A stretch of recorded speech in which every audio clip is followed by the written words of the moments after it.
Oliveira, a gente estava falando sobre bom, você chegou aqui, a gente começa a falar de conflitos internacionais e aí, esse que está acontecendo lá no Oriente Médio, cara. Tem alguma. Ele acontece enquanto a gente está conversando, né? Por isso você está com o computador aberto aí. Hoje eu estava ouvindo na rádio lá sobre bombardeiros que pegaram Israel. O Netanyahu falando que, por exemplo, não tem papo de cessar fogo enquanto não devolverem os reféns. E isso, na verdade, a gente vê esses ataques a Israel como um desenvolvimento de outros ataques que estavam acontecendo antes, o lance dos pagers e tudo mais, né? Cara, de fato assim, era pra gente estar desse lado do mundo aqui. O que está acontecendo de verdade? Era pra gente estar preocupado com uma coisa assim, de uma escala cada vez, essa escala ir aumentando? Bom, eu acho que em primeiro lugar é importante lembrar que este conflito especificamente envolvendo Israel, Palestina, Irã, polariza muito mais do que outros conflitos, por uma série de motivos. Ele mobiliza grupos muito articulados, a diáspora palestina, a comunidade judaica, ele acaba sendo utilizado tanto pela direita quanto pela esquerda, não só aqui no Brasil, mas em outros países, para mobilizar suas bases. Ele é um tema para que o antissemita, o islamofóbico ou anti-americanista pode utilizar para fortalecer seus preconceitos e suas crenças. Então, isso explica por que o tema é tão difícil de discutir. Porque aqui no Brasil, por exemplo, há uma divisão entre uma esquerda que, a princípio, tende a ter uma visão mais simpática à Palestina, enquanto a direita utilizou o tema de Israel, que dá para ver em qualquer manifestação bolsonarista na Avenida Paulista, né? Que apesar das bandeiras, além das bandeiras brasileiras, temos bandeiras de Israel. E isso cria uma polarização que empobrece demais o debate, porque ou você está de um lado ou você está de outro.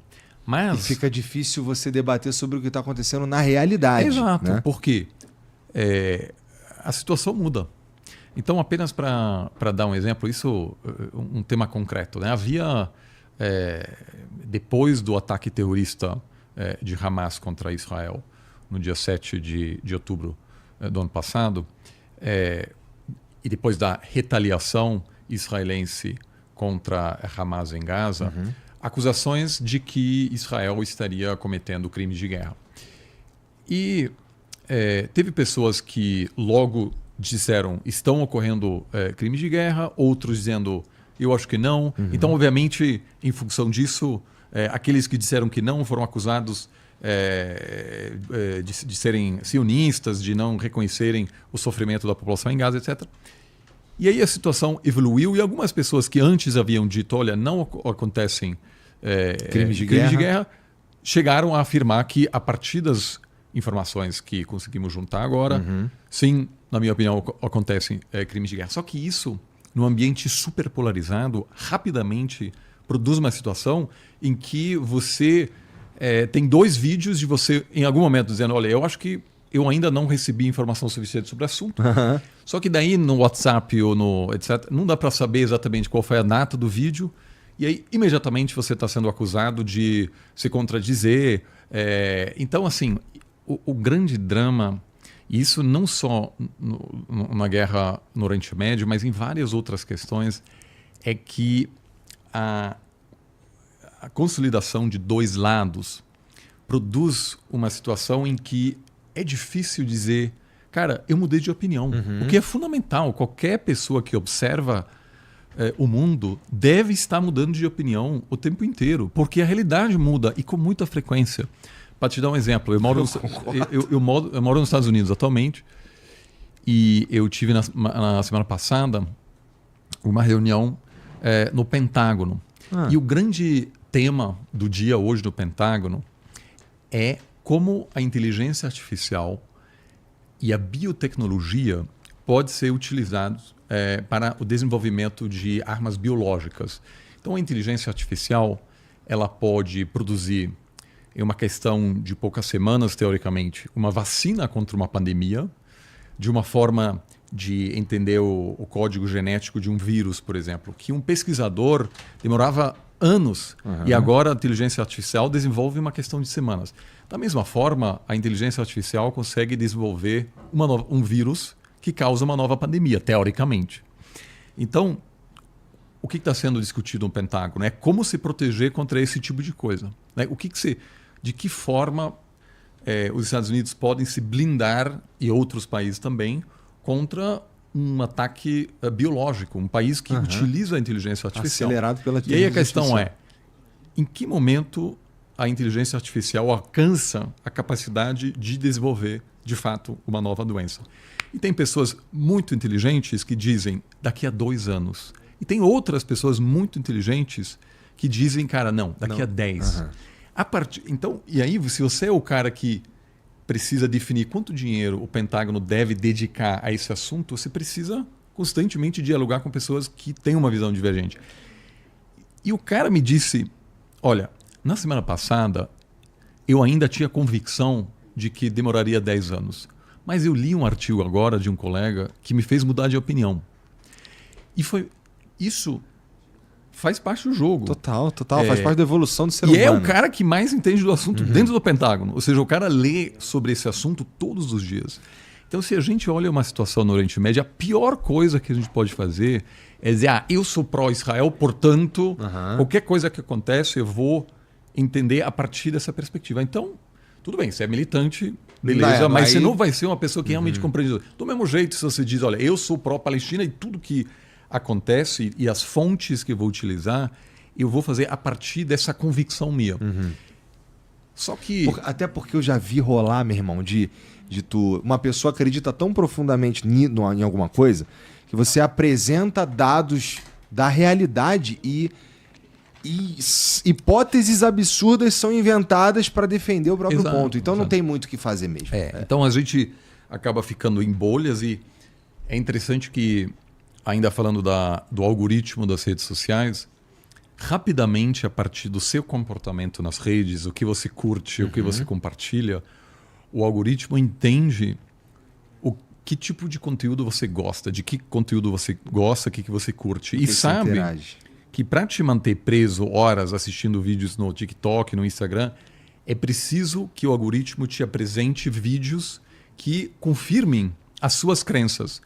E as pesquisas mostram que a partir do momento que o algoritmo errar de mostrar uma coisa da qual você discorda, há um alto risco de que você feche o Instagram e diz, cansei, quero ver outra coisa. Mas o algoritmo entende super bem, então a partir desse momento você só vai receber informação que consolida a sua crença sobre um determinado assunto. E aí talvez você não saiba tão bem sobre, o que você sabe sobre um assunto talvez não esteja tão conectado com o que realmente está rolando. Porque, inclusive, o que acontece no Oriente Médio está longe pra cacete da gente. E eu confesso para você que eu tenho dificuldade de saber o que está acontecendo de verdade. Porque cada hora acontece um troço, algo é dito sobre a mesma coisa de um jeito diferente. Eu acho que, e de novo, eu acho que o Oriente Médio polariza demais em função das questões religiosas. Ele tem uma riqueza de energia fóssil de petróleo que tem sido, sobretudo no século XX, fundamental para as grandes potências. Então, sobretudo no século passado, os Estados Unidos dependeram do petróleo, em função disso se envolveram. Houve guerras por procuração, não apenas durante a Guerra Fria, com alguns países sendo apoiados pela União Soviética, mas também, do outro lado, pelos Estados Unidos. Tem meio que uma coisa que conecta o que acontece no Oriente Médio ao cenário global. Você tem o resquício do colonialismo, que isso aliás, eu acho que talvez o primeiro ponto que é fundamental para a gente sempre levar em consideração, que uma parte considerável da região fez parte do Império Otomano, que perdeu a Primeira Guerra Mundial. Depois, por um período, aquilo foi ocupado por potências coloniais europeias, França e Inglaterra, e que, ao se retirarem da região, traçaram fronteiras nacionais que não eram naturais, por assim dizer, e construíram países muito fracos com tensões sectárias, étnicas internas permanentes. Isso explica porque vários desses países hoje, o Iraque, a Síria, o Líbano, eles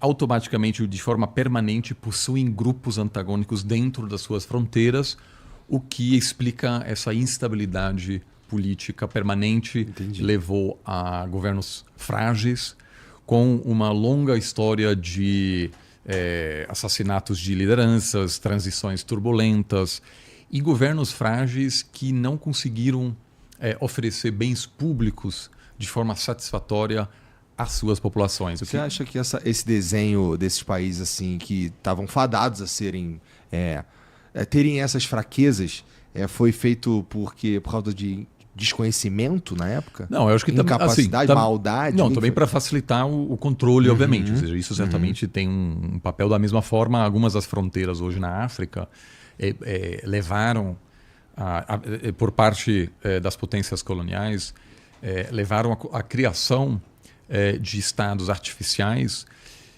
que foi muito difícil para esses países, porque foi necessário desenvolver um nacionalismo, de certa forma, artificial, construir uma narrativa que, para países que existem há muito tempo e onde existe algum tipo de identidade ou religiosa, étnica, o que for de idioma, obviamente acabou sendo mais fácil. Então, alguns países têm isso, que existem há muitos anos, o caso da Pérsia, ou atualmente o Irã, da França, que são países muito antigos e que possuem uma identidade nacional que não foi necessário construir.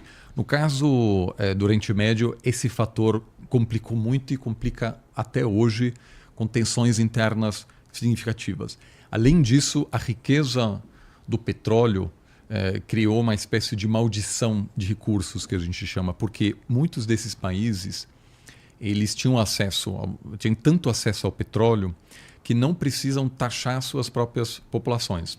Ou seja, em muitos países, como nos Emirados, por exemplo, no Golfo, praticamente não há imposto de renda, porque o governo não depende disso, mas porque tem acesso aos recursos.